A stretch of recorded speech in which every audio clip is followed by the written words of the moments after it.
Well, welcome. It's been an interesting time in politics as we go into the show, and we have somebody here who's always been fighting for Milford and helping us along. Why don't we start with an introduction? Hi, Al. So great to be back with you.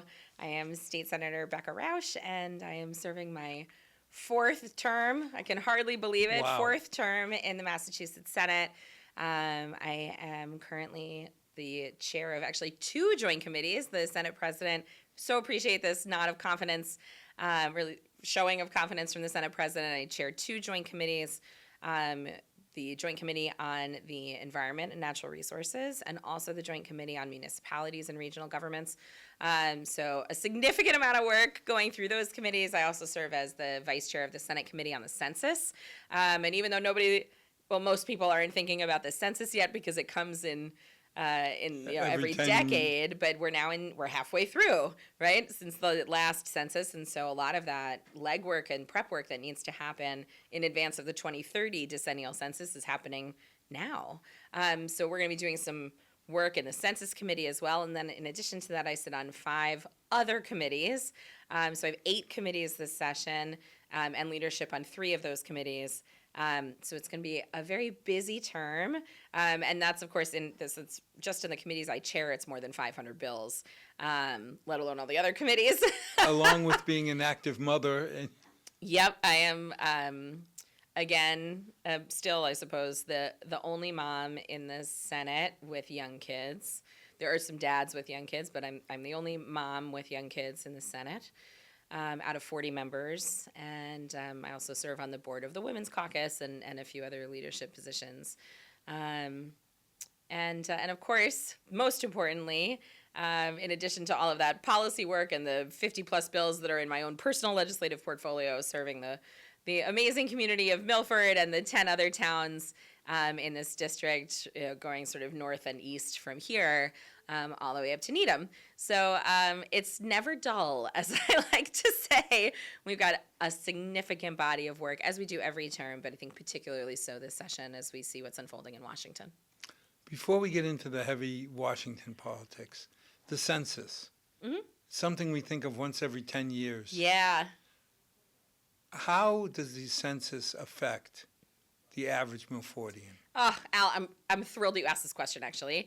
The census has so many direct impacts on people, but I think the most salient and the sort of easiest to kind of get your head around is the loss of money, of federal funds, for every person that we miss, right? So there are lots of historically undercounted communities, undercounted populations, seniors, veterans, people with disabilities, young children under 5, communities of color, immigrant communities. So for every person that we miss, and we need to do, especially in those communities that are historically undercounted, we need to do extra outreach to make sure that we get the count, right? Because for every person we miss, we lose roughly $2,500 per person per year for a decade, because we only do the census every 10 years, the federal census. That's $25,000 per person that Massachusetts misses out on. And then there's also, of course, the apportionment of congressional seats, right? We have 425, 415. We have many seats, 400 plus seats in Congress, 435, I think. And they get apportioned by state based on the population. The population counts come from the census. So for every person that we miss, we also risk losing a congressional seat. For every person that we make sure we count, we might gain a seat, depending on how the counts go in other places, right? The census is a very big deal. Now, I'm going to get criticism from people from Wyoming, but Wyoming may have 10 undocumented immigrants. Milford, when we say we have a population of 28,000, we always estimate there's 3,000 or 4,000 more undocumented. Well, I think your number's even up from there, but yeah. How do we take into consideration that Massachusetts and Milford, I mean, we've got a high school project coming. Indeed. An that exciting one. All of a sudden, we have to add at least 500 seats to the school inventory. Well, census work does not ask for immigration status. And that's part of why this census is such a big deal. And in fact, there was a fight about this the last time around in the 2020 census because Trump was in office at that point too. And they wanted to put an immigration question on the census. And it was blocked in the courts. So the census does not ask for immigration status. Everybody should answer the census so we can make sure that we have the resources to provide supports for people. And that is a huge part of what government does, is provide supports for people, right? Education, transportation, right? Electricity, right? We're not providing the electricity, but the infrastructure behind it, and working with regulators to make sure that we actually have utilities, right? Water, air, soils, right? I mean, making sure we have clean water we can drink, water we can swim in, water that doesn't flood your basement, right? Because we also have to have stormwater management and other things. All of this and much, much, much more is state government work. And so if we don't have the resources to be able to provide those state government supports. But aren't the illegal immigrants or undocumented, whatever we call them, scared that if they sign up? Yeah, then that's why we need to make sure to do good outreach into those communities well in advance of the census actually unfolding. I'm thinking, saying, if I'm not here legally, whatever, undocumented, whatever you call it, I'm here, I'm living in Milford, and you say I should sign up with the government and let them know where I am, I'm going to be scared that the next knock on my door is ICE. Is ICE. Sure. Yep. These are scary and challenging times, and that's why the grassroots work. It's why it's disappointing that millions of dollars in support for that grassroots work didn't actually get to the grassroots organizations doing that work before the 2020 census, before COVID was held up. How accurate do you think the counting of non-documented people are? Is it 50%? I couldn't profess to give you a number, but we are going to be doing all of which is to say, we've got some work to do on the Senate Census Committee this session, and I serve as the vice chair of that committee, and the chair is Senator Will Brownsberger, who's the Senate President Pro Tem, and so I'm very excited to be working with him and our other colleagues who are on the committee to be able to try to get ahead of this as much as we possibly can. Yeah, because I would think we want to count as many people who legitimately live here. You got it. If you're here, we want to count you. That's it. We're just trying to get a count. It also helps us figure out what we need to do, right? If we had a big surge of kids, for example, we're going to need to talk about early education more.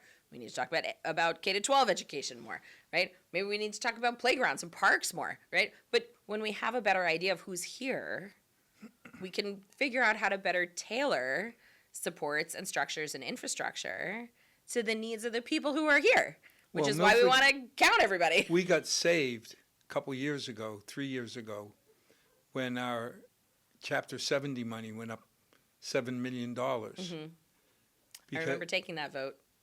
Because it was targeted at school systems that had a large number of special needs, a large number of English language learners, and a large number of low income. Milford hit all three. Yeah, we passed the Student Opportunity Act back in 2019, signed into law, passed both chambers. That represented a decade plus of work before that time, of course, that was done by my predecessors and some of my current colleagues who were also there at that point. It was a really significant achievement. And also, particularly because of an increase, a 14% increase in special education costs, in a certain section of special education costs that our former governor, Charlie Baker, sort of lobbed at everyone as he was walking out the door. The special education funding just isn't working for most communities, I think, in the state. So, so I actually have a bill to pull together, smart people who have experience in education, school funding, and also specifically in special education funding, to figure out how to fix that particular issue. And but all of it comes from the same vision and value and goal of making sure that people's zip codes shouldn't dictate the quality of education available and accessible to their children. And so, we continue to live that value in our state law and our state funding approach. So we're heading into, budget conversations for fiscal 26. It's going to be a tough budget year for a variety of reasons. But, to the same extent that a zip code shouldn't dictate the quality of accessible public education, our zip codes also shouldn't dictate the safety of those spaces from a public health perspective. And that is something that I'm also working on directly. In Massachusetts, unfortunately, because of the big gaps and really gaping holes in our infectious disease prevention infrastructure, specifically for youth programs, we're missing roughly a third, just shy of a third of the data on vaccination rates in schools and childcare programs all across the state. And when you need 80% immunization against polio to have any sort of community level protection, and you only have a 70% complete data set, guess what? We're all in trouble. Let alone measles, which is a 95% immunization We threshold. had a lot of discussion years ago when we upped the visiting nurses budget, because what we found was some of the recent immigrants weren't taking the medicine that they needed to. Again, it comes from worry and concern and lack of access to good information. And so we need a bill, we need to fix those problems. And in fact, we saw the good examples during COVID that when we provide culturally competent, linguistically and geographically diverse information, medically accurate information, and when it comes from trusted partners in community, that people take advantage of modern medical science. But it amazed me because we got a lot of criticism on the finance committee for financing, quote unquote, more money to serve the immigrants. And I got annoyed because I said, look, I'd like to say 100% of my vote was cast because it's the right thing to do. But there is a part of me that says, I'm protecting my grandkids. Absolutely. Because if you get a kid who comes in, no fault of their own, from a part of the world where measles is still there, and you Measles is here. Let's be clear. you put them into Woodland. Confirmed case of measles in Worcester. You put them It's into not the far from Woodland here. school system. Yep. Or back then it was TB. Yep. And you sit there and say, okay, I'm going to put them in a small classroom with 25 kids. Who's saving who?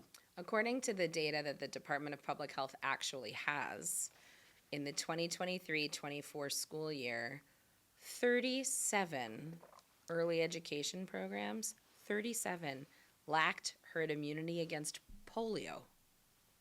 37, that's more than double the number from the previous year. Now, polio, it's over. It's not. You think about, we eradicated it, we don't have to worry about it. And then measles.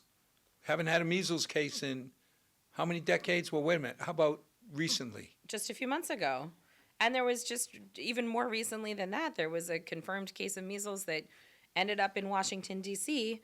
from a passenger on a train that originated in Boston. We need to have immunization infrastructure that is much stronger than what we have now, because a 70% complete data set when it comes to vaccines is just an incomplete data set. And when you overlay the schools that we have no data for and the schools with concerningly high levels of under or unimmunized kids, they geographically overlap. So there are hotspots, risk areas all across the state. And when you map it out, it should make everyone's jaw fall to the floor. simple. Vaccinate.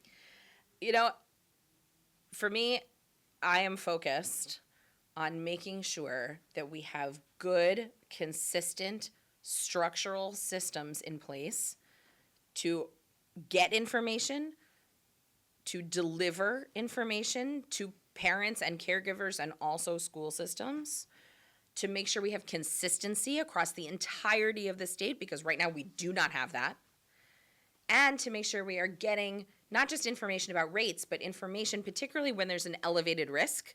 For example, if the vaccination rate drops below the herd immunity threshold, so herd immunity is destroyed for one or more vaccine preventable serious illnesses, measles can kill you, right? We've seen a measles death not too long ago in Texas, of a child in Texas. We need to have those systems and infrastructure in place.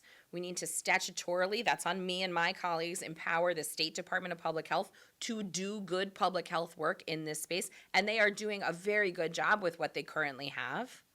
This is not about the good folks in DPH and in the Bureau of Infectious Diseases. This is about a statutory flaw that we need to fix. And that's why I wrote and filed the Community Immunity Act, to fix it. We need to make sure that if we have elevated risk programs out there where that herd immunity threshold is not achieved, that we are providing medically accurate and culturally competent information to parents and caregivers so that they can take good steps. We need to make sure that we are giving parents and caregivers the data about the public health safety or risk in childcare, in summer camps, in colleges, so they can decide where they're going to send their kids. But it just seems so easy. It is. It is when you common sit there and sense. say, we haven't thought about polio for decades because everybody was vaccinated. They're not now. And now all of a sudden, the vaccination rate goes down and the word polio, measles. Talk about something that's Whooping cough, whooping cough. right? I mean, these are just some examples of what we currently have. Anyway, so this is one of my really important bills that I have filed this session, called the Community Immunity Act. The Senate has actually passed portions of it before.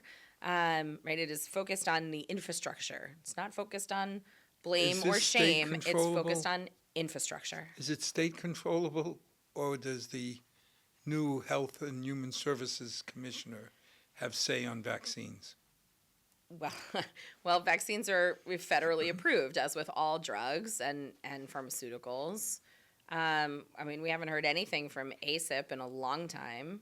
And we have a known anti-vaxxer as the Secretary of Health and Human Services. So and this is true for me, I think, in every aspect of what we do in state government. We have to do everything and anything that we can in our lane, right? I'm not a member of Congress. I do not go to D.C. on a regular basis. I have not been there since the change of the administration. I am a state lawmaker. I am a state government person. And people ask me all the time, what can I do? How can I push back? How am I going to make change? The way I approach this is to try to do everything I can where I can do it when I have the opportunities to make those moves. And my lane is state government. And frankly, state government has never before, certainly in my lifetime, and maybe in the history of this nation, been more important. Because we are literally watching the dismantling of our federal government, which is the intent and goal of the President of the United States, to destroy it. I believe that is his goal. And he is succeeding quickly, right? Well, and so what we can do here is to do anything and everything in our power in state government to push back on that. We're not going to be able to do everything. We're not going to be able to push back and to backfill everything that the Trump administration is destroying. But we certainly can and must, in my opinion, do a whole variety of things that absolutely sit within the power of our state government. And that is what I am doing. Some of the things that are happening play well to half the country.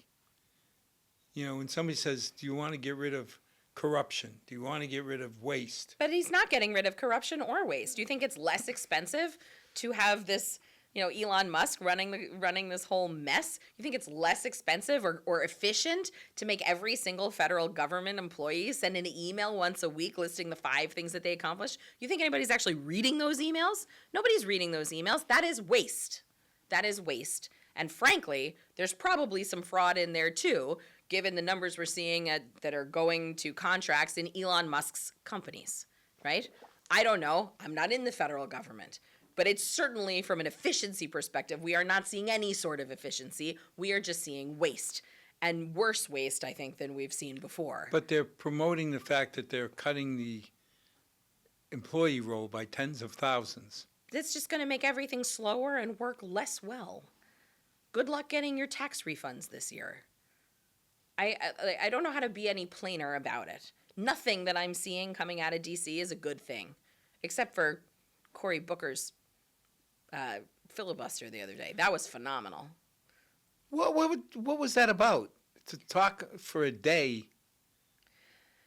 I didn't understand. I heard he talked for 25 hours. People need leadership and passion and dedication to the values that made this country good, to the democracy that has been a worldwide leader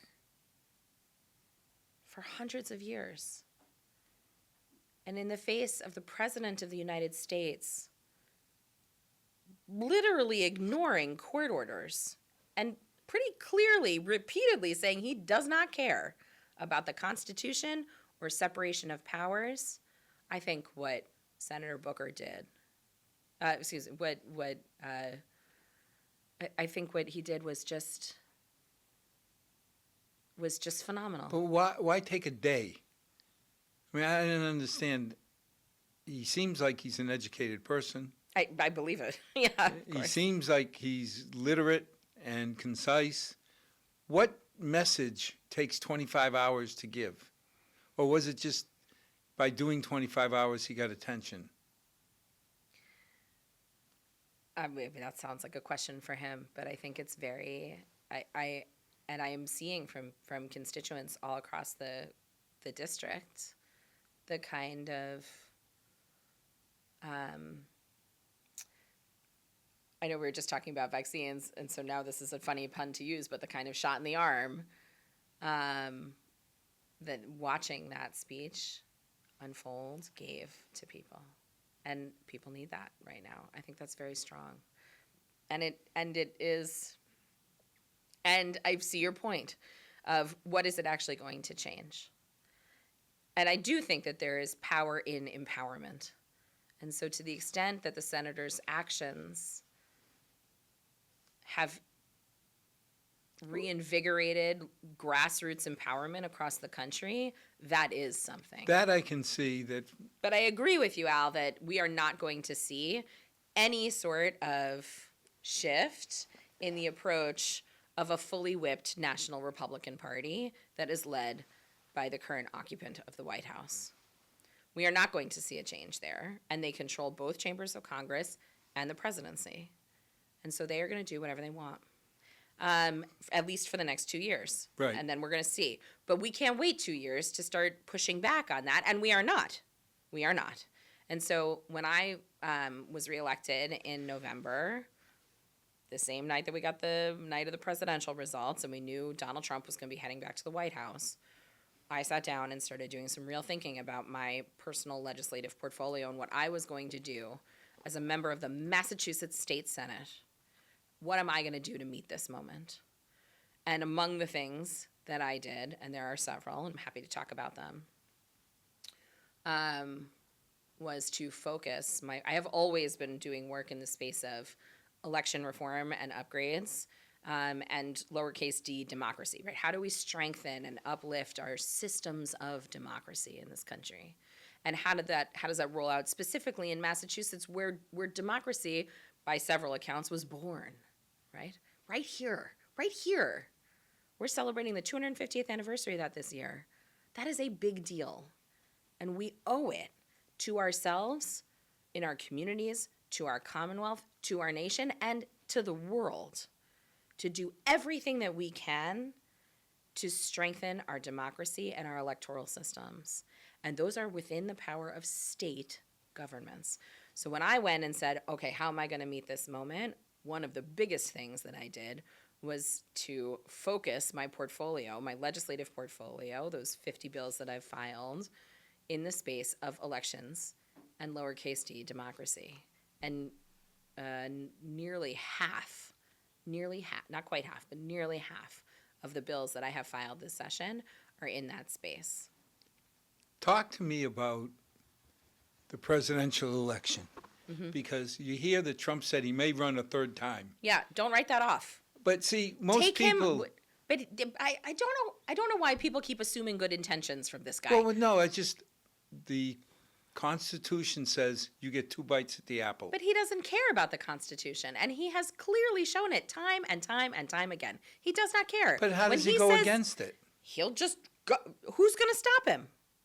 Who's going to stop him? Right here in Massachusetts, which we discovered last year, which I discovered when I went and actually looked. We have a body in Massachusetts called the Ballot Law Commission. And that's what I want to go through, because so I'm gonna walk you most through it. people like me just assume that I can say I'm young, thin, and have hair.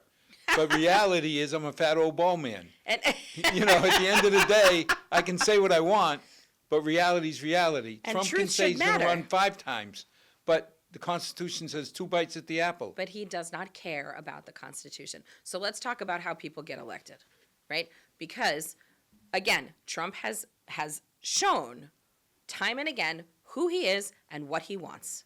He wants power and authority, tyranny even, with him at the helm. And if he is saying, which he is, that he's going to run for a 3rd term, you best believe him at face value. All of us better. How? Which he'll just run. There's nothing that says that you can't be on a ballot even if you can't take office.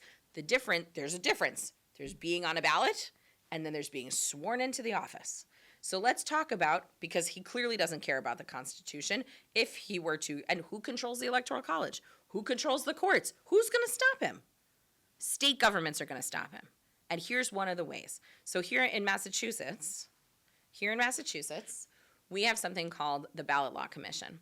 This is a group of appointed individuals who review candidates' qualifications pursuant to the Constitution, both state and federal, for the offices for which they run, right? So, for example, state representatives in Massachusetts have a residency requirement that kicks in a year in advance, right? So a year in advance of, I can't remember off the cuff if it's the date of the election or the date that you're supposed to be sworn in, but for a year before one of those 2 dates, state reps need to live in the district, right? This is a big part of why In the district or in Massachusetts? No, in the specific state rep district. Oh, okay. So we get a lot of challenges that go to the Ballot Law Commission saying this person missed that for whatever reason, right? They moved. They really live in the Cape, but they're running for something like that, Rep right? in Or the Milford. district lines change based on redistricting, which, by the way, is also tied to the federal census, right? Redistricting changed, and so some of the district line moves, and maybe somebody now lives in the wrong district, right? Which has happened. So there's a commission to review those challenges. It's called the Ballot Law Commission, right? And that's true. Senators also, state senators have a residency requirement that kicks in later. It's not a full year. It's not a year ahead of time, but like I must live in my district, which I do. I live in Needham. So, but if anybody has a challenge, you can take that challenge to the Ballot Law Commission.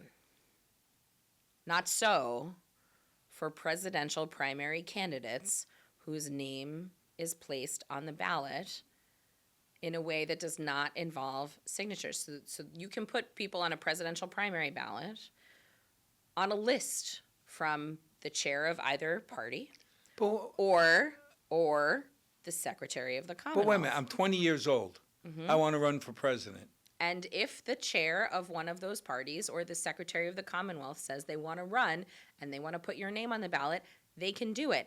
And because of bad drafting in the statutes that stand up that Ballot Law Commission, they don't have jurisdiction to hear that challenge. But the federal law says 35 years old. It does not matter. They can still appear. So if the chair of the state GOP, right, Mass GOP chair right now, that's Amy Carnevale, if she is still the chair, which she very well might be in a few years, and she says as we approach the presidential primary in 2028, I want to see Donald Trump's name on this ballot. Guess what? There is absolutely no check and no balance on that decision whatsoever because the Ballot Law Commission doesn't have jurisdiction to hear the case. Then why do we have the commission? They should have jurisdiction over Right. it, and we need to change the law to ensure that they have that jurisdiction. And that is one of many structural flaws that my Elections Upgrades Act will fix. So a French citizen, 20 years old, could be put on the presidential ballot, Yes. even though if they win, If they win, at least arguably, they couldn't be sworn into office. right. But again, those are not the same thing, right? Being sworn into office and appearing on a ballot, those are different, right? Obviously, they're related and connected because you're surely not going to get sworn in if you don't get on a ballot, right? But therein lies the rub. How do we keep Donald Trump off the ballot in 2028? And Massachusetts, for Pete's sake, should be setting an example and leading on how to ensure that Donald Trump does and not again, appear on a ballot in 2028. I'll pause it. I don't care that it's Donald Trump. It should be anybody. It should be anybody. Anybody, yes, It agreed, just so agreed. happens that it is Donald Trump, but I Yes. don't want this to be a Donald Trump issue. Correct. This is a French Correct. or a German resident who's 20 years old who wants to run for the presidency. This is a constitutional Right. question. If you believe in the Constitution and you believe that we should follow our systems of democracy, then you should be supporting my bill to ensure that the Ballot Law Commission can do its job to the fullest extent. And they can't right now because of a flaw in state law. And my bill will fix that flaw. We'll also fix a whole variety of inefficiencies and costs that are decimating municipal budgets all across the state. Because we don't have leadership at the state level right now that centralizes supports for all of our elections infrastructure. We're wasting money hand over fist, asking everybody to sign up every year for mail-in voting. Nearly every other state that does this, you sign up once and that's it, and you're done. By the way, it's also causing a bunch of confusion. People get those white postcards and say, "Why is somebody sending me my ballot?" It's not a ballot. It's a postcard asking you whether you want to vote by mail, which you can now in Massachusetts. I do. Me too. I mean, it started when I was working in 60 miles away in Woburn. Sure, that's absentee voting. And Yeah. I Oh, no, started as yeah. absentee ballots Right. because by the time I'd get home, You I can't. was just barely making it. I almost once actually missed. Almost. I didn't. I did make it. Just made it. But I was coming home from work. I was living in Brookline, and I was coming home from work, and it was late. It was election day, and the T stopped. Well, Brookline to get to Needham could take you an hour, Yeah. depending on traffic. Indeed. But Right? for I me, just sat on the T, and like just the T became- broke down. What a terrible reason to strip someone of their right to vote. it just became so convenient that I vote absentee Sure. that I've just continued it. Now, every year, Yeah. I just fill in my ballot. And now you don't need an excuse. You can say, you know what, I'm going to vote by mail. And that was a wonderful thing. It was one of the silver linings of COVID was that Massachusetts shifted to a vote by mail system. But we have serious improvements that we need to make. And if you ask pretty much any local clerk anywhere in the state, they'll tell you that we Well, need serious improvements. I got a lot of grief when I said Donald Trump made it so that we had the cleanest election ever when he ran against Biden. Because he kept saying it's crooked, it's fixed, it's rigged. Nope. If I'm the Attorney General of the state in charge of the election, and I know you're coming after me with Oh, but the charges, attorney generals aren't the people who are responsible for the elections. is it Secretary of State? Mm-hmm. If I'm Secretary of State, and I know you're going to come after me with these charges, I'm going to make sure that every I is dotted and every T is crossed. So in a way, I laughed because I said, he's making it so that we're going to have the cleanest election. But I want to be clear, Al, that voter fraud is just not a thing. That's not a thing. That is right-wing rhetoric that has no real basis in law or fact. And so, people just don't commit voter fraud. It's not a thing. It's never been a thing. We do have improvements that we need to make in our infrastructure and our back ends of the technology and making sure that voting is accessible, like making sure vote by mail is available for people. We want to make the systems that allow people and empower people to use their voice when they vote. We want to make those as strong as possible. And we have real work to do in Massachusetts in order to achieve that goal. We are not there. My biggest concern is the apathy. I mean, we just had an election 2 days ago. Mm-hmm.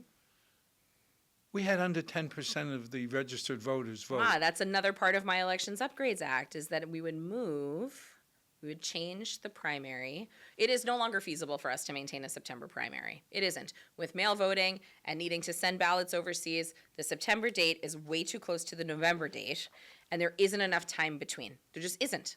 So we have to move our date earlier. The people who make our elections go literally don't have enough time to do it do it all that fast.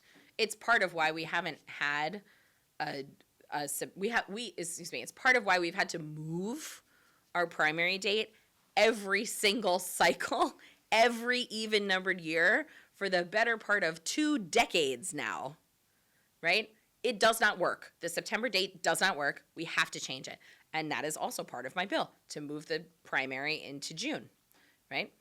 And if we were to move... What's the hesitancy? I'm sorry to interrupt, but... I don't know. I'm not the one who's hesitating. I'm making the bill. When we get 10% voter attendance, let's call it. So this is part of why I think it's such a wonderful idea to be able to move the primary date, leaving aside the fact that we just have to. Logistically, we have to move this date from September to the spring. We also then would empower municipalities to shift their local election date to align with the state primary. And you'd have 2 ballots, but you could do it all on the same day, right? That would boost voter turnout in your local elections significantly, and it would generate more efficiency for all of our clerk's offices that are operating all of those elections, right? Well, so you think a lot of positives. We had 900 people turn out to vote out of 16,000. Yeah. That seems absurd So because small. it's the same people that complain about their taxes, about decisions, and they don't get out and vote. Well, in some communities, we're seeing a lot of people show up for their local elections this cycle. Well, that would be a wonderful turn of events. It would.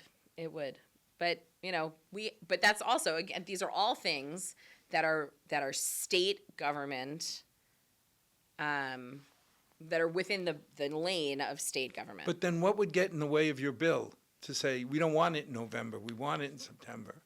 What's the rationale against it? I don't know. You'd have to ask the opponents. It's not working now.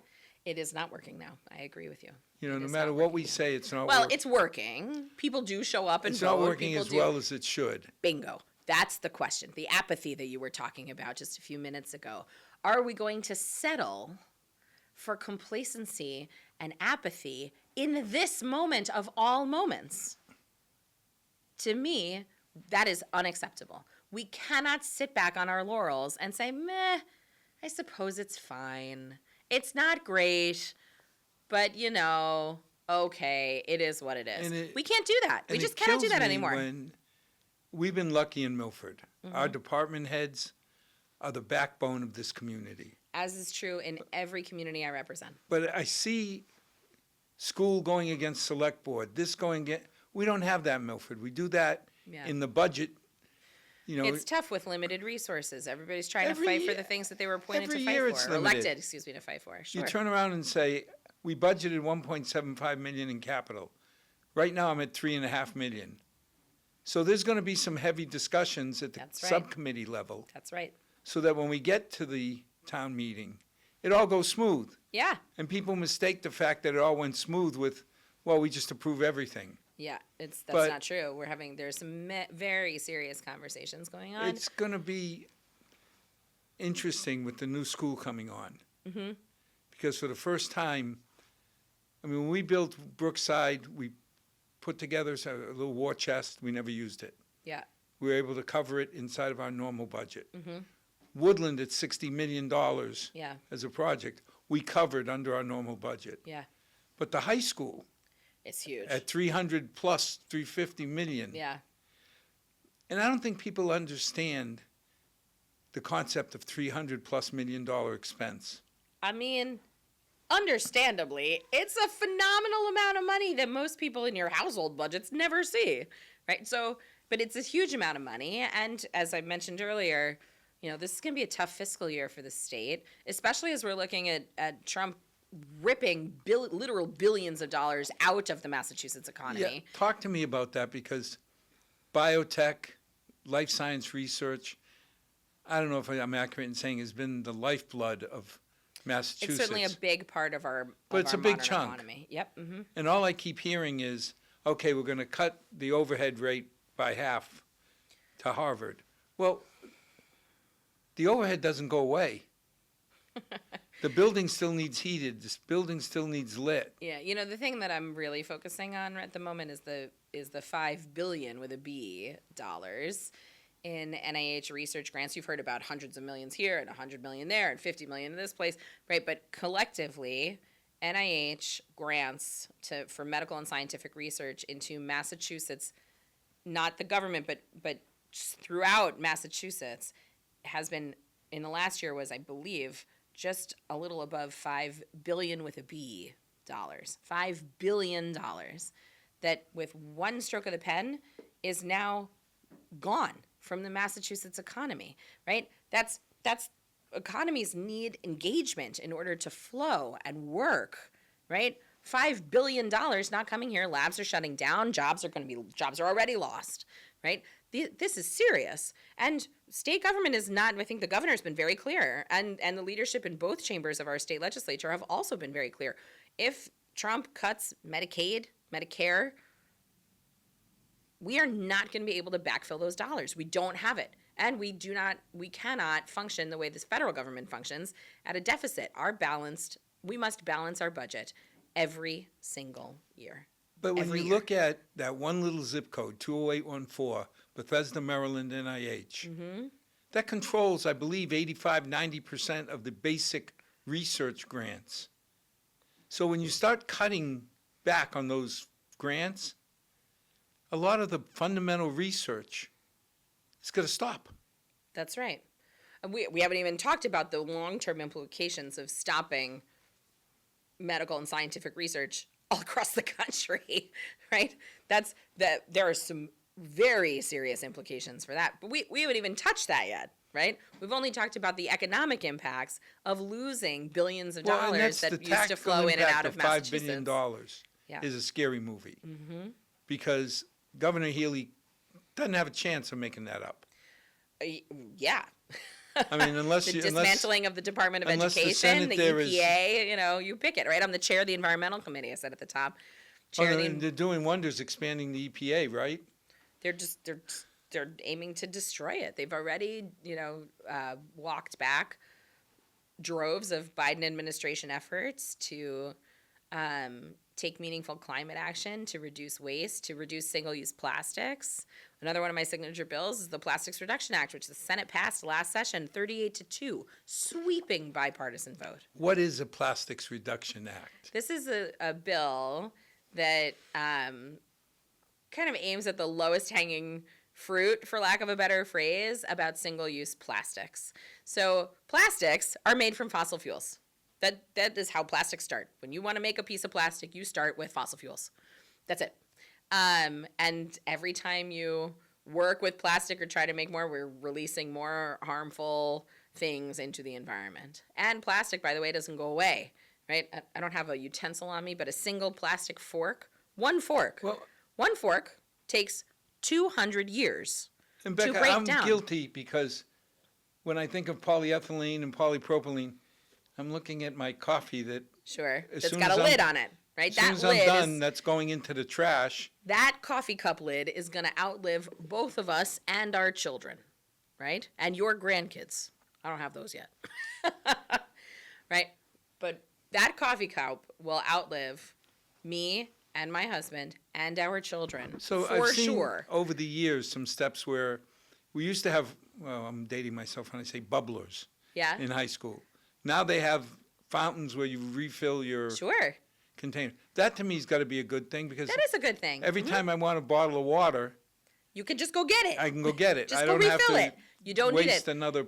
And so this is part of what part of the harms that we see from plastic. It's not just that they're made from fossil fuels, but once that coffee lid goes away, it doesn't just go away. It doesn't biodegrade. It degrades, but not in a bio way. It just breaks down into smaller and smaller pieces of plastic, microplastics, nanoplastics, and we are now seeing plastic show up not just in the trees and the plants and the soils and the wildlife But and the the animals animals that we eat, and also in human bodies, in breast milk, in placentas, in various different human tissue. We are becoming plastic people. Last year, when we brought the Plastics Reduction Act to the floor of the Massachusetts Senate, and I led that work with colleagues in Senate leadership, my kids came into the State House as like junior legislative aides for the day, which was very fun. And they had a great time. And our kids made like a kindergarten-sized human completely out of plastic, right? This they taped and glued, and it was like an art project. But they used plastic trash that we had been collecting in my office for I don't know, 5 weeks, 6 weeks, something like that. We learned a lot about people's Dunkin' Donuts coffee orders, and they constructed like a kindergartner out of plastic, and we called it Plastic Pete. And I brought Plastic Pete with me to the floor, and we talked to the press with Plastic Pete, right? Plastic Pete was part of this debate.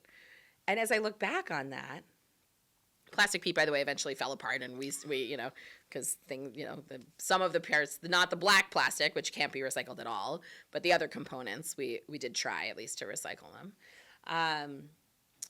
But it was more of a sad commentary piece than I even realized at the time, because we are literally becoming plastic people. When you drink water out of a plastic bottle, the studies are showing that people who drink water consistently out of plastic bottles, particularly like the single-use plastic bottles, rather than a metal, reusable Right. bottle or something like that, have statistically significantly higher percentages of plastics in their bodies than people who don't regularly drink water out of plastic bottles.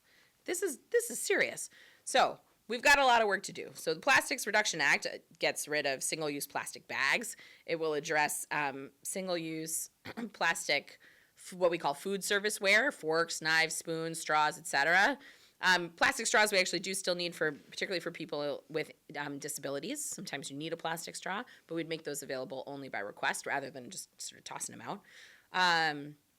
One of my personal pet peeves is the bundling of the plastic stuff, right? You go to pick up your takeout and you get not just the one fork or the spoon You or get the whatever. knife, the spoon. Bingo. And guess what they put it in? A plastic bag. It's like, really? Well, I mean, a lot of it, I'll pick on myself. I do my Dunkin' Donuts cup. It used to be styrofoam. Mm-hmm. And now when it's paper. And when they went to paper, it seemed annoying. But now, Yeah. Probably there's still plastic in there, right? Because otherwise the but coffee the would point leak is, out everywhere. now I'm used to paper.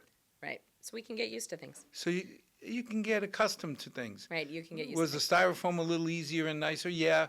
But when you explain that that's going to be around forever, and then it's going to it seems like a small price deteriorate to the pay. planet. Yeah. So a significant part of climate action is addressing waste, and the creation of and use of single-use plastics. So that's the Plastics Redux Act does bags, food serviceware, wipes, right? The baby wipes. Guess what? They're also made from plastic. And so there's been a lot of confusion. The bane of our sewer department is the, quote, flushable wipes Exactly. So that part aren't of the flushable. Some of them are, most wipes are not flushable. And when you flush the non-flushable ones, they make a big mess. Even though they are intended to clean up mess. So flushable wipes are part of it. Plastic miniature alcohol bottles. You don't need to get those in plastic. You can get them in glass. It's not a big deal. It's okay. If you want to get it in glass, you can still go get it in glass, but not plastic. They're so small that they can't be recycled. Oh. In fact, less than 10% of the plastics that we toss even into the bin actually get recycled. And it's only gotten worse in recent years because China is no longer taking Well, the 5% regulation, that greater than 5% contamination. We used to make money on our recycle. Yeah, And now all of I a don't sudden have the it co- numbers with me, but Well, it used to be we were paying $70 a ton for waste. And the recycle, they actually gave us money back because of our clean newspaper. Now we're paying $90 or $100 Yeah. a ton for recycle waste. yeah. So we've got some serious work to do, and those are, we've now talked about a few of my kind of top bills this term, right? The Elections Upgrades Act, the Plastics Reduction Act, the Community Immunity Act, and the fourth one that sort of completes the crew of my top 4 bills, my top priority bills, is called the Abortion Access Act. We have made in Massachusetts significant progress, particularly since I first took office, through the leadership of so many of my colleagues, to enhance and uplift access to abortion care in Massachusetts. And we still have Now, help me much more work to understand. do. I've seen the reports that many states are clamping down on accessibility. But I thought Massachusetts was one of the states which did not limit access. We do still have some limits on access. Massachusetts is among the best in the nation. We are not the best in the nation. There are, I think we're in the top 10, but we are not in the top 5. And we are certainly not the Well, top what kind 1 or of 2. limits do we have If you need in an Mass? abortion later in pregnancy, for example, you have to fit into one of 4 categories of reasons for why you might need an abortion later in pregnancy. If you are a young person, and let's say you're pregnant because your father raped you, you might need to then go to your father and ask for his permission to abort the Say what? pregnancy. That is true for young people under 16. Or you have to get a court order, which, by the way, is nearly always granted. So the only thing that requirement does is to delay care.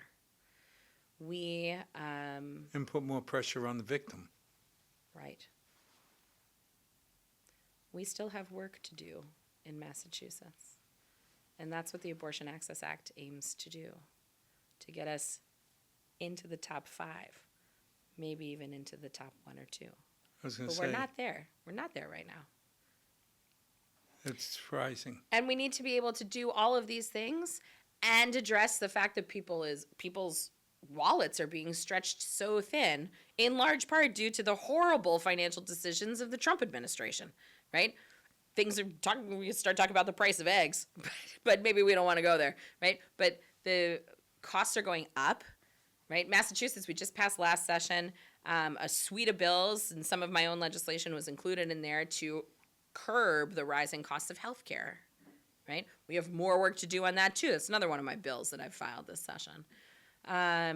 So we're going to keep going, right? Because we got to keep going. We got to keep making sure that we're doing everything we can to make life as affordable and just as possible in Massachusetts, right? Because that is my lane, and that is what we can do. Last topic, the budget. Yeah. How's it looking? Not great. No one's using the R word or the recession. No one's using that, but it's going to be a tough budget year. It's going to be a tough budget year. We're certainly, I think, going to see some cuts from previous levels of funding. And it's hard because we must balance the budget every single year. Right, so we're going to see what the revenues look like this month. Right, April's a big month for revenues. For everybody, file your taxes if you haven't filed them yet, myself included. Not done yet. But we've got 2 weeks left to go before that's due. So we'll see what those numbers come in I filed as. them, and I'm hoping to get my refund before next year. July, yeah, that'd be great. You'll let me know when it comes in. It's going to be tight. I think money's going to be tight in fiscal 26. And so I have great, tremendous respect and gratitude for the budget leaders in both the House and the Senate President and the Speaker of the House and their teams as they navigate these waters. Well, I'm and the worried leadership because spaces. the costs take school keep Yep. going up. Yep. And Milford is one of the towns in the 5% region that's growing. Mhm.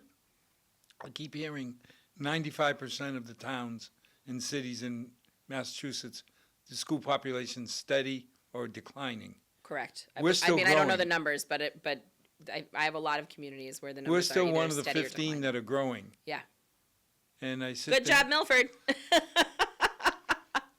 Well, you know, it's funny because I get the same three questions that I got back when I first started on the Finance Committee. Yeah. Are you raising to the 2.5% levy limit? Right. We haven't done that in years. Yeah. Are you funding all the capital projects we need? Now, I'm biased because I'm head of the capital committee, but we haven't turned down a single necessary program Yeah. because of funding. It's quite an accomplishment. We have to limit it. I mean, you know, it would be nice to have golden toilets everywhere and all of the, I'm not sure. I think it would be slippery and cold. I'm just but saying. realistically, we're funding a town park, we're funding different infrastructure improvements. And the last question is, are we going to have a surplus? And this will be the A 17th, surplus? 17th year, A Yeah. surplus of what? our town budget.